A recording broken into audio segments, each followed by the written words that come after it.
आणि आता थेट जाऊयात, आदित्य ठाकरे बोलतायत इथे. अंधेरीचा परिसर असेल, DN नगरचा, ह्या खोट्या घोषणा पुन्हा पुन्हा भाजप तिथे जाऊन करत असतं. तिकडच्याच मी एक स्लम सोसायटीचा उल्लेख केला. जुहू एरोड्रोमच्या बाजूला एक नेहरू नगर नावाची स्लम सोसायटी आहे. तिथे 2017 साली फडणवीस साहेब मुख्यमंत्री असताना निवडणुकीच्या काळात जाऊन घोषणा केली होती की तिकडच्या तिकडे भाजप सरकारमुळे त्यांना इन-सिटू रिडेव्हलपमेंट मिळेल.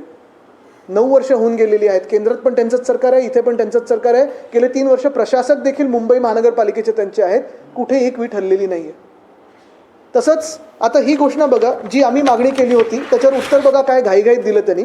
मी मागणी केली होती की जुहू परिसरात असेल, DN नगरच्या परिसरात असेल आणि अर्थात दहिसरचा परिसर असेल, या हाय फ्रिक्वेन्सी रेडार आणि मिनिस्ट्री ऑफ डिफेन्सच्या जागेंमुळे पुनर्विकास होत नाही आहे. तर मी विचारलं होतं की याच्यावर पुढे काही कारवाई झाली आहे का. आता उत्तर बघा, मुख्यमंत्र्यांच्या निवेदनातून काय आलं. दहिसर आणि जुहू येथे उंच वारंवारता रेडार केंद्र आहे, हाय फ्रिक्वेन्सी रेडार आहे. सदर रेडार केंद्राच्या आजूबाजूला परिसरात पुनर्विकास करताना इमारतींचं वगैरे वगैरे जे काय उंचीवर बंधनं येतं. आता उत्तर आहे का, ही हाय फ्रिक्वेन्सी रेडार केंद्रात तांत्रिकदृष्ट्या योग्य असलेल्या इतर ठिकाणी स्थलांतरित करण्याचा निर्णय शासनाने घेतलेला आहे. कधी घेतला आहे, कसा घेतला आहे, कोणी घेतला आहे. फसून जाऊ नका. खोटं बोलतात, खोटं ऐकून घेऊ नका. नागरी विमान वाहतूक मंत्रालय, भारत सरकार आणि airport authority of India AAI ने दहिसर येथील रेडार गोराईला स्थलांतरित करण्याची सहमती दर्शवलेली आहे.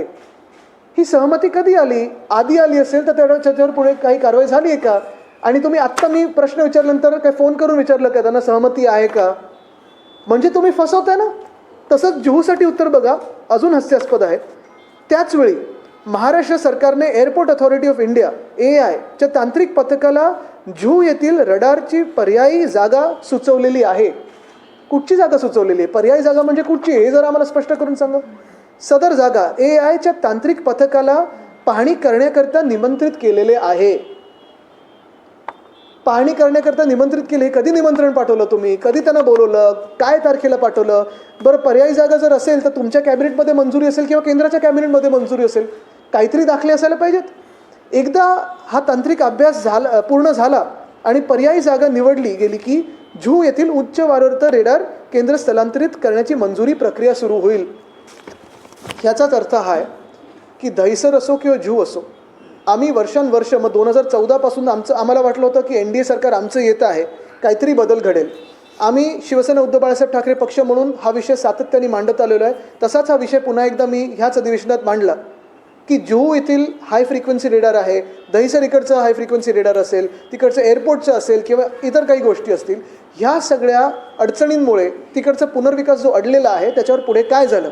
आणि मुख्यमंत्र्यांकडून असं हास्यास्पद उत्तर आलेलं आहे की दोन्ही ठिकाणी सहमती दर्शवलेली आहे. एका ठिकाणी आम्ही पथक निमंत्रित केलेलं आहे. हे आमंत्रण गेलं कधी, कुठची जागा दाखवलेली आहे, कधी ही फाईल गेली, कोणाला तुम्ही कोणाशी बोललात, हे सत्य देखील त्यांनी लोकांसमोर आणावं.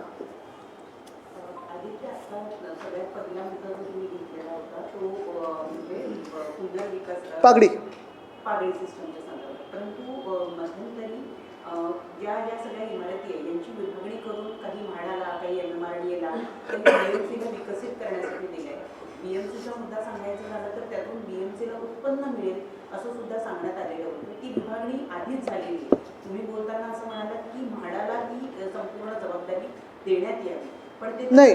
माझं म्हणणं हे आहे, सक्षम प्राधिकरण म्हणून जेव्हा आपण बोलतो की ही बिल्डिंग डिलॅपिडेटेड आहे की नाही, जो काही कायदा 79 आणि 79B अमेंडमेंट आली त्याच्यात म्हाडा हे सक्षम प्राधिकरण असेल हे सांगितलं होतं. आधी BMC होती डिलॅपिडेटसाठी, पण आता उपकरप्राप्त ज्या इमारती आहेत ह्या अमेंडमेंटमुळे म्हाडाच करते असं सगळ्यांची एक सहमती सरकारमध्ये आहे. पण जी केस झाली आहे ती कॉम्पिटंट अथॉरिटी कोण आहे ह्याच्यावरनं झाली आहे. तर हा तिढा जो काही आहे तो राज्य सरकारने सोडवावा. आणि ह्याच्यात घुसायचंच नसेल, राज्य सरकारला ह्या तिढ्यात जायचंच नसेल तर पर्यायी मार्ग हा आहे. जर आता तुम्ही हीच इकडे पूर्ण रांग बघाल, इथे शिवसेना भवनाला येताना आजूबाजूला दोन्ही बाजूला उपकरप्राप्त इमारतीच आहेत. जवळपास दक्षिण मुंबई आणि दक्षिण मध्य मुंबई ह्या सगळ्या इमारती उपकरप्राप्त आहेत जास्तीत जास्त. आणि जवळपास सगळ्या इमारती 60, 70, 80, 90, काही 100 वर्षाच्या पुढच्या आहेत, काही चाळी आहेत. आता जी घोषणा सरकारने केली की तेवढीच तुम्हाला जागा मिळेल टेनंट्सना, ज्या चाळींमध्ये 10 बाय 10ची खोळी आहे किंवा कॉमन टॉयलेट आहे, मग तेवढंच तुम्हाला मिळणार का. जे पगडीवाले मागतात ना, त्या 3 गोष्टी आहेत. एक, त्यांना संरक्षण द्या. टेनंट्स म्हणून. दुसरी गोष्ट म्हणजे ट्रिगर नेमानं 60 वर्षाची बिल्डिंग असेल, 30 वर्षाची बिल्डिंग असेल, वय तुम्ही ठरवा काय पाहिजे ते, पण मोडकळीस यायलाच पाहिजे असं कशाला, लोकांचे हाल झालेच पाहिजेत असं कशाला.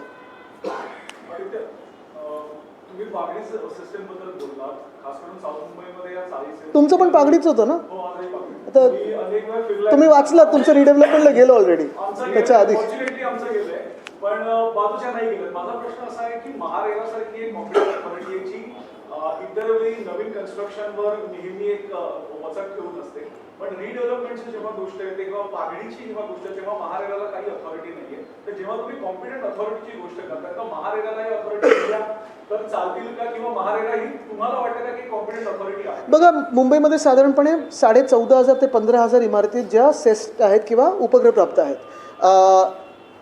माझं मत स्पष्टपणे असं आहे की जे आपण अमेंडमेंट आणली होती दोघांना फेअर होती, दोघांना बरोबरची होती. जे जागा मालक आहेत त्यांना पहिली संधी देत होतो आणि तेव्हा टेनंटशी त्यांना साधारणपणे सहमती लागत होती. तसंच जर जागा मालकांना जमत नसेल तर टेनंट्सचा मार्ग मोकळा आहे, जो काही विकासक नेमायचा तो, आणि विकासक नेमल्यानंतर जागा मालकाला कॉम्पन्सेशन मिळत होतं.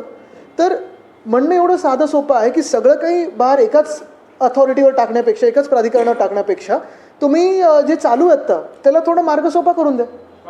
आता रेराचा पण जो विषय, मी आपल्याला आठवत असेल अधिवेशनात ह्याच मांडलं होतं की SRA ला पण रेरासारखी एक अथॉरिटीची जरूरत आहे. कारण रेरामध्ये आता किती वर्ष केसेस काही काही पेंडिंग आहेत. तेच. आदित्य, हिंदी में बताइए कि अभी चुनाव कभी भी अनाउंस हो सकते हैं और इसको लेकर के बीजेपी ने कई सारी चीज़ों का अनाउंसमेंट किया, एक पगड़ी सिस्टम का. दूसरा, कल पीयूष गोयल ने एक फेसबुक लाइव किया कि रडार को दहिसर के जो एयरपोर्ट अथॉरिटी के रडार्स हैं उनको हमने बुराई में शिफ्ट कर दिया है. तो इस तरीके से देखते हैं इसका कितना असर? लगभग 4 बजे भी प्रेस कॉन्फ्रेंस हो ही जाएगी चुनाव आयोग की, और उसी चुनाव आयोग के घोषणा के पहले जो अभी सत्र हुआ, अधिवेशन हुआ महाराष्ट्र असेंबली का, उसमें हमने काफ़ी सारी मांगे की थी. और ये मांगे अभी की नहीं है, कई सारी ऐसी मांगी थी जो हम अपने कार्यकाल में काम करते आए हैं. उन्हें स्थगिति मिली है अभी इस सरकार के दौरान, और अभी सरकार की आंखें खुली है. लेकिन एक ही बात है, मैं यही कहना चाहता हूँ कि काफ़ी सारी जो घोषणाएं की है भाजपा सरकार ने, जैसे राज्य सरकार के चुनाव के पहले उन्होंने घोषणा की थी कि लाड़की बहन इस योजना में 2,500 से ज़्यादा बढ़ाकर वो 2,100 रुपये देने वाले थे. अभी तक वो घोषणा वैसे ही रही है, पेपर पे ही रही है, उनके चुनाव पत्र में रही है, आगे कुछ हुआ नहीं है. दूसरी